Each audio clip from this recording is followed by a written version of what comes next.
first glance, my step-loser, John Heifer, appears to be an okay guy, even normal. Yes, that's really his last name, and sadly it is also now my mom's last name. She's Mrs. Heifer. Can you believe it? When he and my mom started dating, I actually overheard some of my mom's friends calling him handsome and charming at first. Of course, now Mom has a whole new group of friends. One Mr. Handsome and Charming thinks are more appropriate than a group of fun single women she used to hang out with. I never liked him, really. I'm not just saying that because I can't stand him now. From the first day I met him, I saw only one thing, a fake. He fakes being a nice guy. He fakes being a good husband. He even fakes being a good father. He looks like every other dad-age guy. He has dark hair, skinny chicken legs, and is getting a gut. His eyes are like his soul, a washed-out cold brownish color. I walked into the family room, and to find him standing by the couch. My mother was crumpled near the end of it, clutching his hand. Her eyes were already red and watery. Great. She was going to play her hysterical mother. It's an act she does well.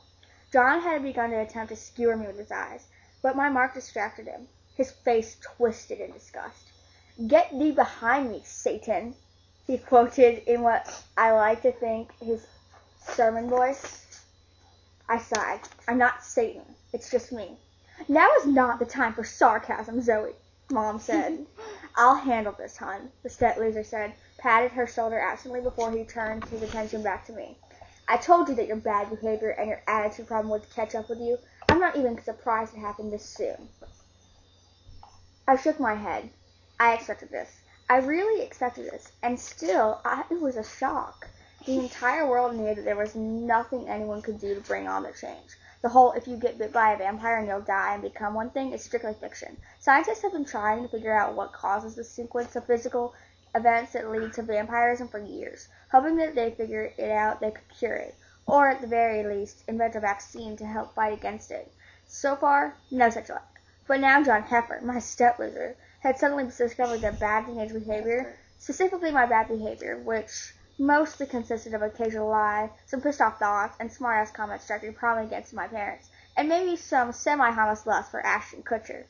Sad to say, he likes older women. Actually brought about this physical reaction in my body. Well, hell, who knew? This wasn't something I caused, I finally managed to say. This was something done because of me. This wasn't something done because of me. It was done to me. Every scientist on the planet agrees with that. Scientists are not all-knowing. They are not men of God. I just stared at him. He was an elder of the people of faith, a position he was oh so proud of. It was only one of the reasons Mom had been attracted to him. And on a strictly logical level, I can understand why. Being an elder meant that a man was successful. He had the right job, a nice house, the perfect family. He was supposed to do the right things and believe the right way. On paper, he should have been a great choice for her new husband and our father. Too bad the paper would have shown the whole story. And now, predictably, he was going to play the elder card and throw God in my face. I would bet my cool new Steve Madden flats that it irritated God just as much as it annoyed me. I tried again. We studied this in AP Biology. It's a physiological reaction that takes place in some teenagers' bodies as their hormone levels rise. I paused, thinking really hard and totally proud of myself for remembering something I learned last semester. In certain people, the hormones trigger something or another in, I thought hard and remembered, a junk DNA strand, which starts the whole change. I smiled, not really at John, but because I was thrilled by my ability to recall stuff from a unit we've been done with for months. I knew his smile was a mistake. I knew the smile was a mistake when I saw the familiar clench of his jaw. God's knowledge surpasses science, and it is blasphemous of you to say otherwise, young lady. I never said scientists are smarter than God. I threw my hands up and tried to civil cough. I'm just trying to explain this to you. I don't need to have anything explained to me by a 16-year-old. Well, he was wearing those really bad pants and that awful shirt. Clearly, he did need some things explained to him by a teenager. But I didn't think it was the right time to mention his unfortunate and obvious fashion impairments. But John, honey, what are we going to do about her? What will the neighbors say? Her face paled even more, and she stifled a little sob. What will the people at the meeting on Sunday? He narrowed his eyes when I opened my mouth to answer, and interrupted before I could speak. We are going to do what any good family should do. We are going to give this to God. They were sending me to a convent? Unfortunately, I had to deal with another round of coughing, so he kept right on talking.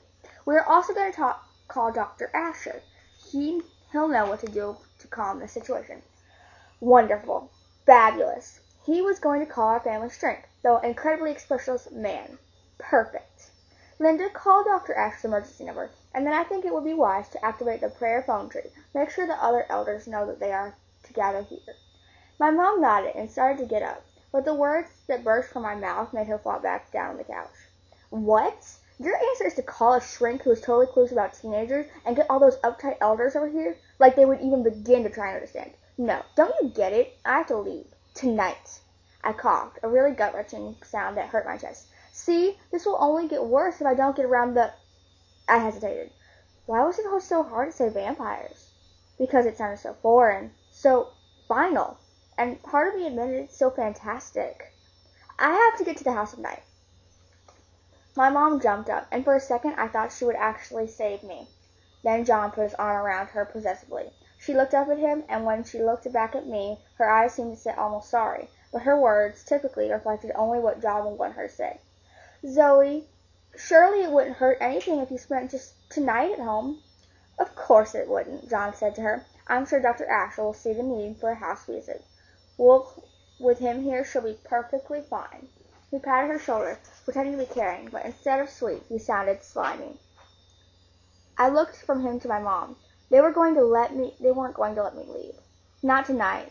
And maybe not ever. Or at least not until I had been hauled out by paramedics.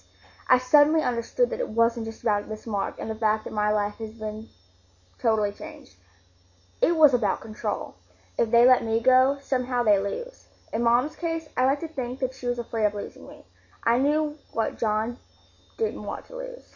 He didn't want to lose his precious authority and the illusion that we were a perfect little family. As Mom had already said, what would the neighbors think? What would the people at the meeting on Sunday?